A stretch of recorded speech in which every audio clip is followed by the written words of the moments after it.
Hello, YouTubers. This is Joe Bravo and Mo Bravo's Knife Reviews. And today I have a special new knife day. My brand new Knife Joy Slyz Bowie that is now the refresh and the renew of the classic Slyz Bowie that was more popular than ever. One of Nick Shabazz's favorite knives, and one of the knives that had been terribly difficult to get my hands on before and during this Knife Joy drop.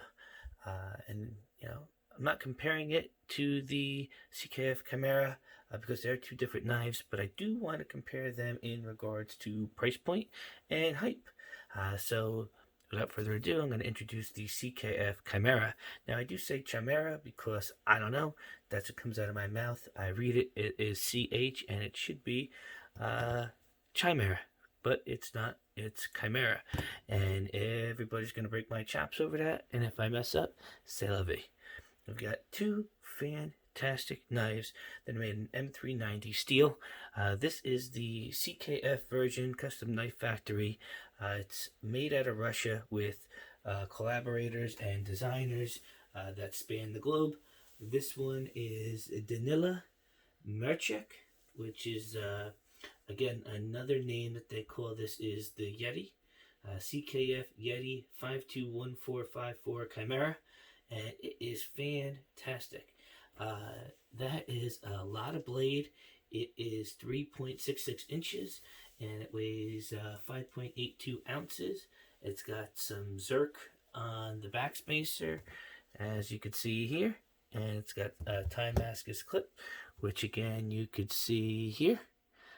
This is a very well done Damascus clip that nobody can see because I got too much light on again. Let me see if this will help. Oh yeah, should be able to see that. It's that dark Damascus that you see in the Rotten Evo that CKF did. A very nice blade, thumb stud deployment on both sides, double. You can deploy it standard. You could deploy it with a Spidey flick, and very drop shot, very fast action. This guy's running on ball bearings, and just like all the other CKF stuff, it is tremendous. Frame lock, okay, titanium lock side, carbon fiber on the show side, and just an overall sweet knife. You can see it's got the belt grind lines going up and down, a drop point that is terribly sharp. And, this is a contender for one of the Knife of the Year. Not that I have any say in it, not that you have any say in it, but I will tell you that a lot of people that I talk to that are into the knife community are singing its praises, and I thought with that hype around the Chimera, it would be something to compare to something else that is equally as hyped up as the Slyz Bowie. This is a 3.4-inch blade, titanium scales on both sides, a frame lock with the Spyderco spider wire pocket clip. This guy has been anodized before getting to me by the Knife Joy collaboration. All 1,200 of these were made in this blue anno configuration with the M390 steel, which is another change, as the original Slyz Bowie had CTX steel. What was it? CTS XHP. Which is still a quality steel, nothing wrong with it, but everybody knows that 20 CV and M390 is basically your staple of what you want in an everyday carry. This is 4.3 ounces, so it is a little lighter. It's a lot lighter than the Chimera, and has a full flat grind, so it is going to be a little bit slicier than the Chimera, but I'll tell you, between the two of these, usability, maybe not EDC, this thing's like a fixed blade that you could fold and put in your pocket. I mean, the blade stock on that is freaking thick, and you know now why this thing weighs as much as it does. I mean, every bit of the 5 point whatever ounces I said it was, 4.96 ounces. I mean, it's heavy. There's no doubt about that. What did I say? Oh, yeah. 5.82 ounces versus the Slyz Bowie, which is 4.3 ounces or such. So, you know, if you wanted an everyday carry knife that is going to disappear in your pocket, obviously the Slyz Bowie will do just that. Other differences and similarities. This does drop. It's still a little sticky, but it will drop. And you could shake it shut. Not my favorite. Regular thumb deploy. And you can spider flick it. But it is not easy. And not for the faint of heart about dropping your $400 knife. You know, is it my favorite? No. And that's more attention that I am going to bring out here, as some of my favorites would be a PM2, which obviously you can get a lot less than $400 for the Slyz Buoy, but can you spider flick it? Yeah. And look it, you got a tremendous amount of purchase there for you to get your middle or your pointer finger in there and do your spider flick however you'd like to do it. Another knife that I really wanted to bring out was one of my personal favorites before I really went balls deep into knife collecting, and that is my Sage 1. This is not a liner a frame lock. It is a liner lock. It is made in the Taichung facility, which something I didn't mention. The Slyz Bowie is made in the Taichung facility. I don't think that's really a knock, especially since the level of quality of these two knives are really spot on. This guy, you can tell, is a little broken in. I love the thumb deployment on this thing. It is tremendous. It really is. You have to kind of go out and up, but once you clear, it just runs. And it's a 3-inch knife, so it's really fast. But if I had to ask you, what would you rather have? Would you rather have a Slyz Bowie or a Sage 1? I don't know if I would say the Bowie.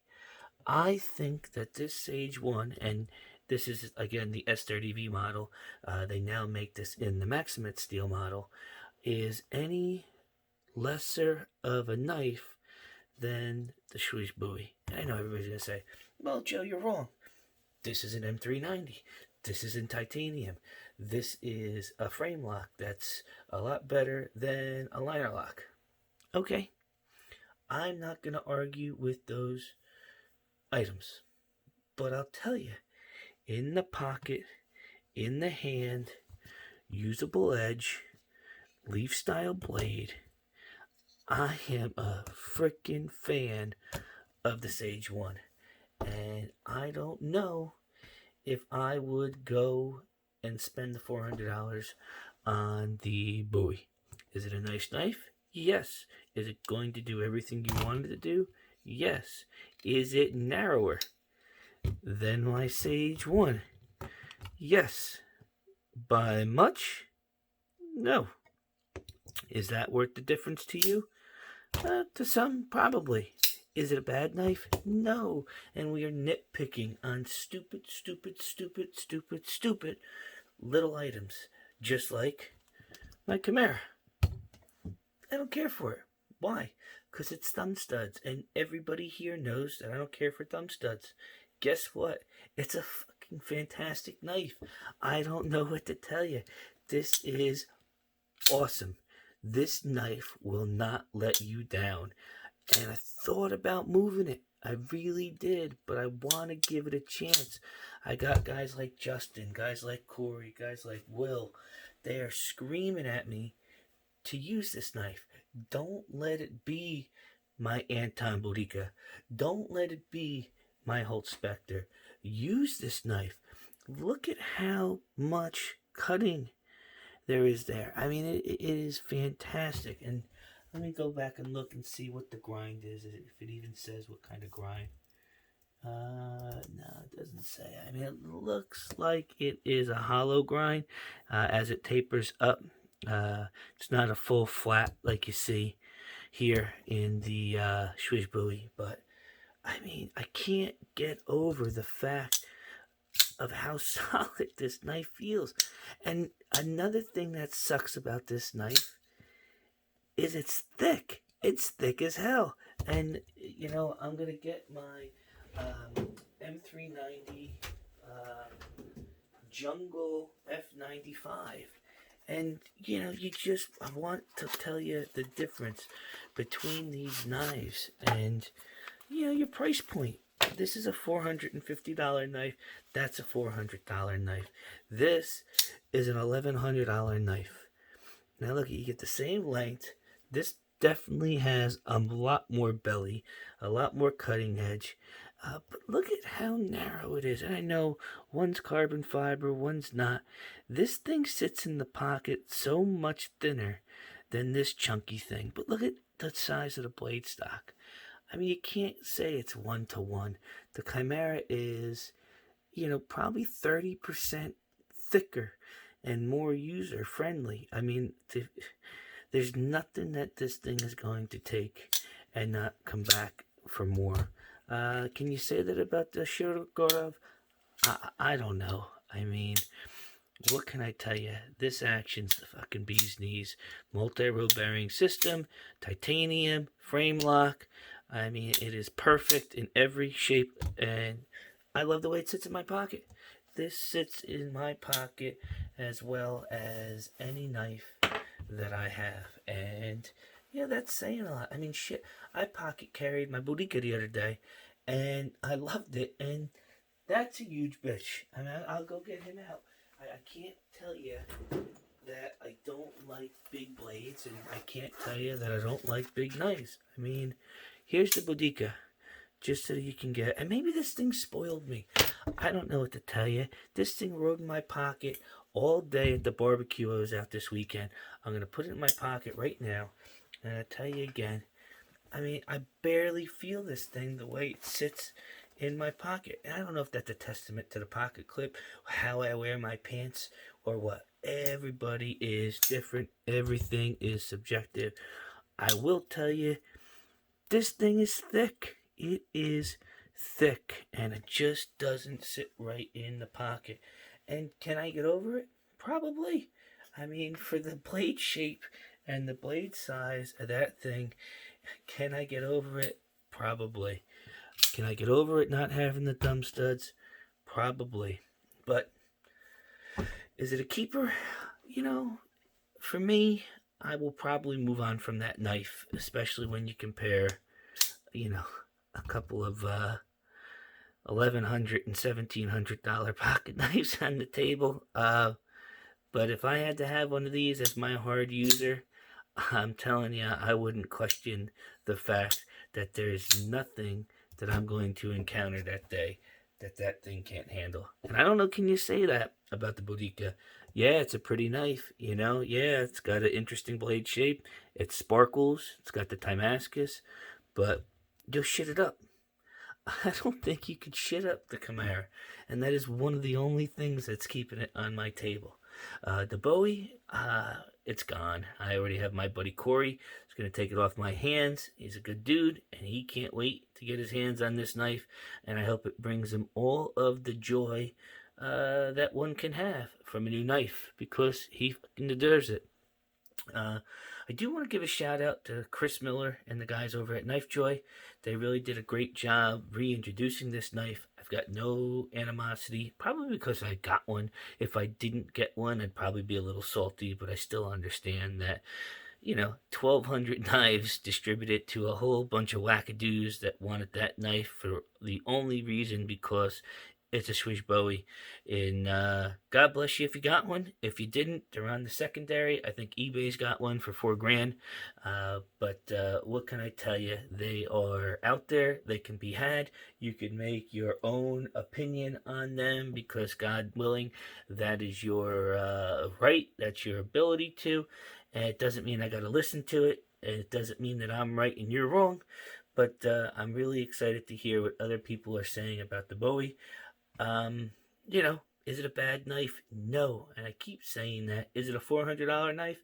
Yeah, probably. M390 steel, full titanium. Would I rather have the Bowie over Chris Reeves Sebenza 31? I'm not sure. The Chris Reeves Sebenza 31 rides terrific in the pocket, but it is miserable to deploy. I think I would like the Bowie over the Sebenza for the only fact that I could deploy this without my thumb hurting. I mean, yeah, I could get used to this. I got a big ass thumb. Somebody with a different size thumb will probably have plenty of room to deploy this thing, which is probably another reason I like the Sage 1. Would I rather the Sage 1 over a Sebenza? Yeah, I mean, I got rid of my Sebenza, and I still have my Sage 1, and I carry my Sage 1, and I've got no qualms about the Sage 1. I know you're comparing a 31 large versus a 3-inch liner lock S30V steel, but yeah, at the end of the day, it's what you're comfortable carrying and what you like. So, not sure I missed anything. If I did, please let me know. Um, like, comment, subscribe. And before you go, I just want to thank everybody that took the time to watch the YouTube video podcast. Northeast EDC is me and my buddy Drine. We have started a new podcast, and we are very excited to bring you guys a whole bunch of information on all of the new knife things going out there, whether it's drops, whether it's new knives that we're excited about. I talked about how I was excited about the Chimera, how I was excited about the Sage, the Slyz Buoy. And, moving forward, we got a whole bunch more to talk about, from Vero drops, Brown drops, Blade Show. You got all the way out in September or October when the 520s or 520s drop. You've got the Vero isotopes that are coming out soon. The Neuron has officially gone into manufacturing. Joseph over there at Vero Engineering made that announcement. The knife community is huge, and to think that I have a part of that is really something special. And for Brian and I to bring you a, platform to voice the things that are important to us and the things that are important to the listeners is really exciting. And I appreciate everybody giving us the chance to figure out how to make it better and how to really speak for everybody out there in the knife community. So with that, thank you for my impressions. I don't know what the hell this is. All I know is I have a lot of fun doing it, and I appreciate every minute that you guys give me to listen. So, again, like, subscribe, and comment, and you guys have a wonderful day.